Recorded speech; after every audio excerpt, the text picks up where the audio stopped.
Hey guys, my name is Ben Legg. I know most of you in the class, but I want to introduce myself. I am a advanced student in my final semester in the MSW course here at Concord University. This is actually my final assignment and my final class, so I'm excited to get it finished and hopefully go on with a career with my MSW. This video is going over my report and my research project of my intervention and determine the effectiveness of the intervention, which was determining the effectiveness of mindfulness techniques on anxiety in college students. So the purpose of this paper, or this report, was to report the findings of effectiveness of an intervention in a single subject case study. Keep in mind that in this study, the effectiveness or the limitations and stuff is going to be that it's a single case study, so it's not going to be generalizable to anything really, being a single case study. The intervention in this case is mindfulness techniques, and the target behavior is anxiety in college students. So the intervention would be the independent variable, and the target behavior in anxiety would be the dependent variable. My hypothesis for this research project was that mindfulness techniques are effective at reducing the symptoms of anxiety experienced by the participant. I'm being the researcher, utilized weekly sessions with a participant to learn mindfulness techniques and to assess the level of anxiety using the GAD-7 assessment tool. This was included in my report that I submitted, but you can go online and just Google the GAD-7 assessment tool and take a look at it. So, give you a little introduction to anxiety. And according to the Anxiety and Depression Association of America, 41.6% of students report that anxiety negatively affects their lives and coursework. This can be due to a variety of factors, including peer pressure, course deadlines, and career searching. And one of the treatments that are gaining a lot of popularity and is actually working very well and its simplicity is the mindfulness techniques. What mindfulness is it allows the participant to stop what they are doing and to become completely aware of their body and mind. In this process, it brings clarity to thinking and it grounds the participant to reduce the symptoms of anxiety. The research study looks to determine the effectiveness of mindfulness techniques for symptoms of anxiety. The research study used mindfulness techniques as the intervention, as I said before, for a student who self-reported symptoms of anxiety. And like I said, the hypothesis is that mindfulness will decrease the symptoms of anxiety experienced by the participant. A little bit of background with mindfulness is a process that enables a person to be more in touch with their senses at that very moment in time. This just means that the mind is paying strict attention to the feelings and the senses they are having, such as smell, sounds, and touch. And it helps the body to pay more attention to what it's actually doing. Being mindful can be described as being able to pay attention to the present moment, meaning your mind isn't out there just floating around. You're focused on yourself and what your body is doing at that time. And the Merriam-Webster Dictionary defines mindfulness as the practice of maintaining a non-judgmental state of heightened or complete awareness of one's thoughts, emotions, or experiences to a moment-to-moment basis. So, a little bit of background of anxiety. We probably all know what this is, but anxiety is the most common mental health issue in the United States, according to the ADAA, which I mentioned earlier, and it affects over 40 million people per year. So that means that around 18% of people 18 and over suffer from anxiety throughout the year. Like I said before, mindfulness is gaining a lot of popularity. There's a lot of literature and research done about mindfulness on anxiety right now. So if it's something you're interested in, there's definitely a lot of stuff to read up about it. So my research design for this study was a single subject A-B design, which I would just get a baseline at the first session and just go in from there. Due to the time constraint we had, we would just get one session of baseline, and after that we would get the measurements for the intervention, which will be the intervention period. And this research design was to determine the effectiveness of an intervention on a target behavior, which the intervention and the independent variable for this study was mindfulness and grounding techniques, and the target behavior and dependent variable was anxiety that was experienced by the students. The participant messed with a social worker, which was me, once a week for 6 weeks. In session 1, I obtained informed consent from the participant, just went over all what we plan to do, and we worked together to get a treatment plan. I obtained a baseline level of the participant using the GAD-7 worksheet, which I mentioned before, and we would take that score, and by the end of the intervention period, we would compare those scores.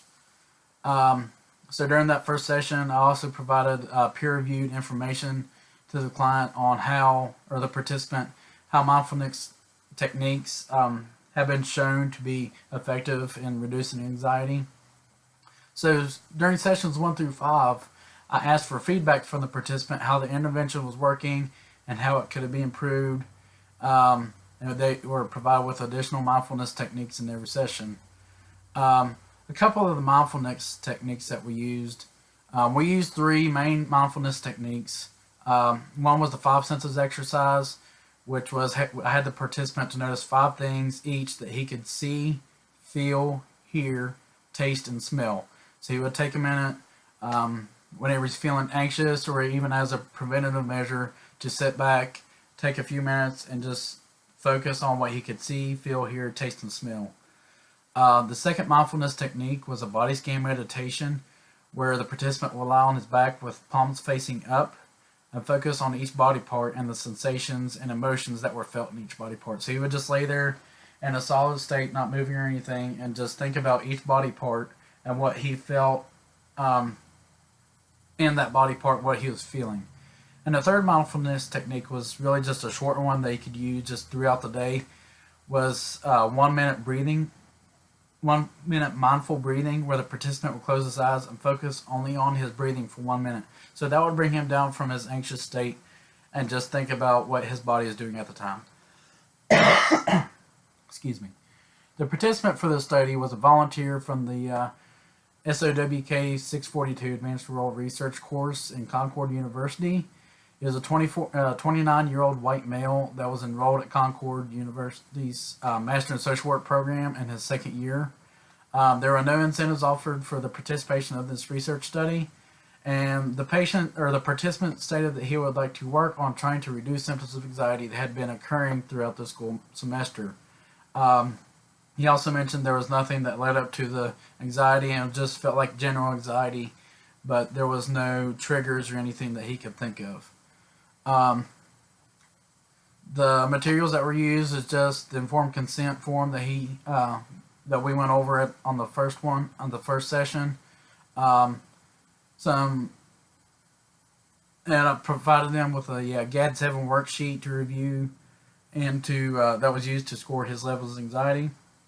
And he was provided with worksheets for the mindfulness techniques to review whenever he thought convenient.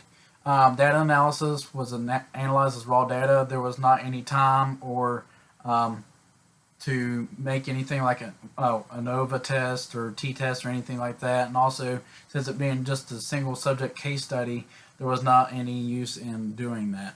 So the research study and the results were going to be analyzed as raw data.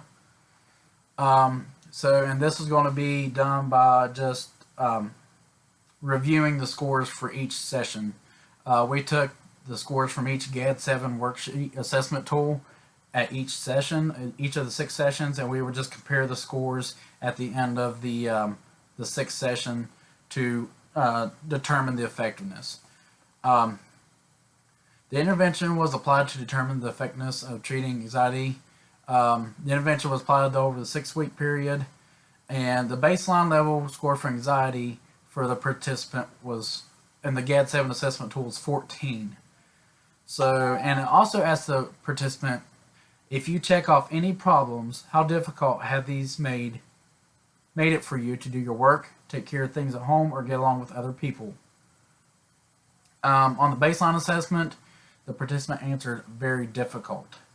And by week 4, remind you, we're going through these interventions and stuff, the mindfulness techniques every week. By week 4, the participant score for the GAD-7 tool was 7, which is a 50% decrease from 14 in the first week. And to that same question I just told you, he answered the question as somewhat difficult, which is a one-step improvement from very difficult that he answered in the first one. On week 5, the participant scored 1 point higher, which is he scored a 8, whereas in week 4 he scored a 7. Stuff like that can be common in research and stuff, so we weren't too worried about that. But in week 6, his score on the GAD-7 dropped to 5. So overall, it was a 9-point drop from 14 in the first week to 5 in week 6. And in the question that was asked earlier, the participant answered no, not difficult at all, meaning that it was not difficult to do his work, take care of things at home, or get along with other people. So it went from very difficult to not difficult at all from week 1 to week 6. So the results from the study was used to determine the effectiveness of mindfulness techniques in anxiety in college students. And the hypothesis was that mindfulness techniques would lower the amount of anxiety that was experienced by the student.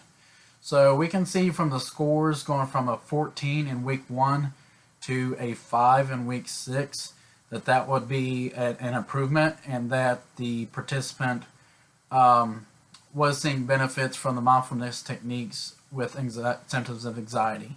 And also from that question I said earlier, how difficult is it for you to take care of things at home and interacting with other people? And it went from very difficult to somewhat difficult to not difficult at all.